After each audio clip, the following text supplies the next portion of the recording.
수십 년의 세월에 따른 코끝 떨어짐의 원인이 노화라면 수개월, 수년 안에 수술 후에 생기는 코끝 떨어짐의 원인은 코끝 연골의 흡수가 핵심이라고 할 수 있습니다.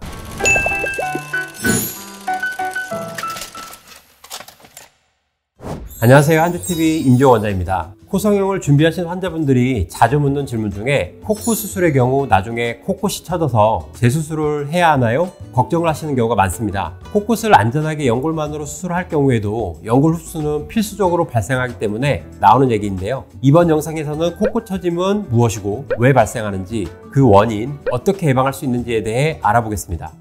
코끝의 방향을 교정할 때는 세우고, 낮추고, 올리고, 내리고 크게 4가지 방향으로 나누어 볼 수 있는데요. 단순 높이의 교정뿐만이 아니라 콧구멍 연골을 기둥에 묶어주는 위치에 따라서 코끝 방향 또한 고려하여 교정하게 됩니다. 시간이 지나면서 세워놓은 코끝 기둥의 연골이 자연적인 흡수가 일어나게 되고 코끝 방향이 낮아지거나 내려가게 되는 경우에 코끝이 떨어진다고 말할 수 있습니다. 단순히 연골의 흡수로 코끝 높이만 낮아져서 코끝이 떨어지는 경우와 연골 흡수에 더해 코끝 피부가 배꼽 방향으로 늘어져서 소위 징징이처럼 보이는 경우도 있을 수 있습니다. 코끝이 떨어지는 일반적인 변화에 대해서 잠깐 얘기해보면, 사람의 피부와 연골은 노화가 일어나기에 수술을 하지 않은 코라 하더라도 노화의 과정에서는 연골의 힘이 약해지고 피부는 탄력을 잃고 늘어나게 되면서 자연적으로도 코끝은 오랜 시간이 지나면 떨어지는 모습으로 방향이 바뀌게 됩니다. 그러나 환자분들이 걱정하시는 부분은 10년, 20년의 노화에 따른 코끝 처짐이 아닌 수술하고 6개월, 1년 안에 단기간의 시간에 생기는 코끝의 떨어짐을 걱정하시는 것이겠죠. 수십 년의 세월에 따른 코끝 떨어짐의 원인이 노화라면 수개월, 수년 안에 수술 후에 생기는 코끝 떨어짐의 원인은 코끝 연골의 흡수가 핵심이라고 할 수 있습니다.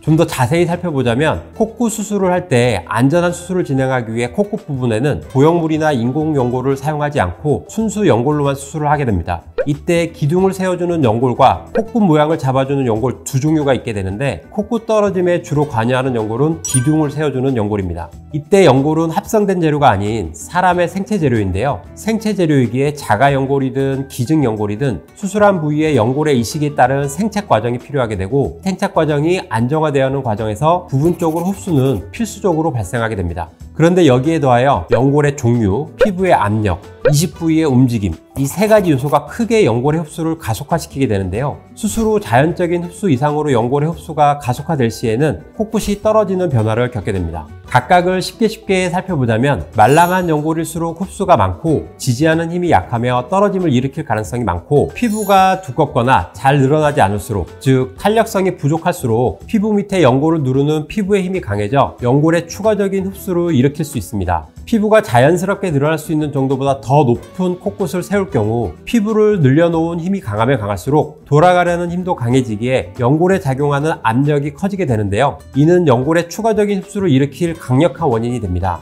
이것은 마치 고무줄을 많이 늘리면 늘릴수록 작용하는 탄성력이 강해지는 경우와 비슷하다고 생각할 수 있습니다. 마지막으로 이식해 놓은 연골이 안정화되기까지, 즉 충분한 산소와 영양분을 안정적으로 받으면서 이식 부위에 잘 동화되기 전까지는 코끝의 움직임이 많을수록 흡수도 많이 된다고 볼 수 있습니다. 코, 특히 코끝 부위는 숨쉬고 안면 표정을 씀에 따라 움직임이 끊임없이 일어나는 부위인데요. 이러한 움직임은 이식된 연골 입장에서는 상당한 스트레스겠죠. 다른 원인도 많고 복합적으로 작용하기에 정확하게 판단하기 위해서는 전문의의 판단이 필요하겠지만, 간략하게 요약해보자면 생착 과정에서의 자연적인 연골 흡수에 더하여 흡수를 가속화하여 코끝이 떨어지는 원인은 연골의 강도, 피부의 강도, 코끝의 움직임, 이 3가지 정도로 요약해 볼 수 있습니다.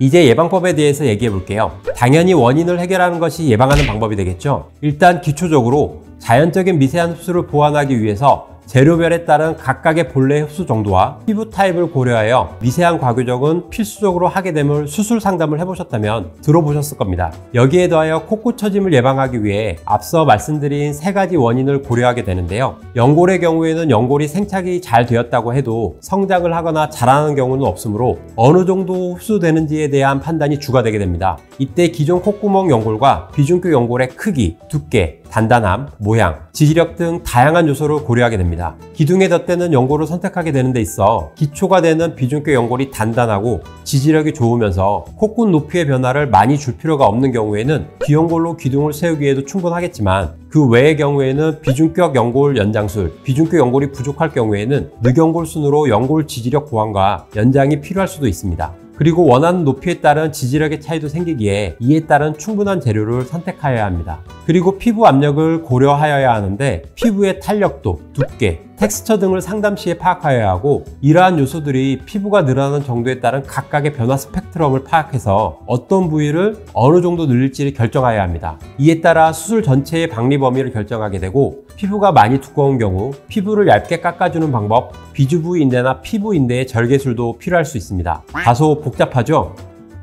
쉽게 말하면 연골과 피부의 힘은 시소 관계에 비유할 수 있는데요. 수술 직후에는 피부가 본래로 돌아가려는 힘과 연골이 받쳐주고 방향과 높이를 변화시키는 힘이 부딪히게 되는데 시간이 지나고 안정화되어감에 따라 이 피부와 연골의 힘이 균형을 이루는 곳에서 코끝의 방향, 높이가 결정이 된다고 상상하시면 조금 이해가 쉽게 될 것입니다. 그리고 중요한 것이 수술 초기의 움직임의 제한입니다. 콧구 수술을 했다고 해서 콧구멍의 움직임이나 얼굴 표정을 제한하는 것은 불가능하기도 하고 많이 불편하겠죠. 그래서 앞에서 말한 시소의 힘의 균형이 맞을 때까지, 즉 붓기나 탄성에 의해 피부의 힘이 우세하고 연골이 아직 생착 초기라 힘이 약한 시기에는 수술한 코의 움직임을 제한드리고 있는데요. 그래서 수술 후 6주까지는 코풀기나 인중을 당기는 과한 안면 표정의 사용은 주의할 것을 교육하고 있습니다. 그리고 3개월까지는 연골이 안정기가 되어 탄력성을 갖고서 어느 정도 말랑말랑해지기 전까지는 강한 충격을 받지 않으시는 게 좋습니다.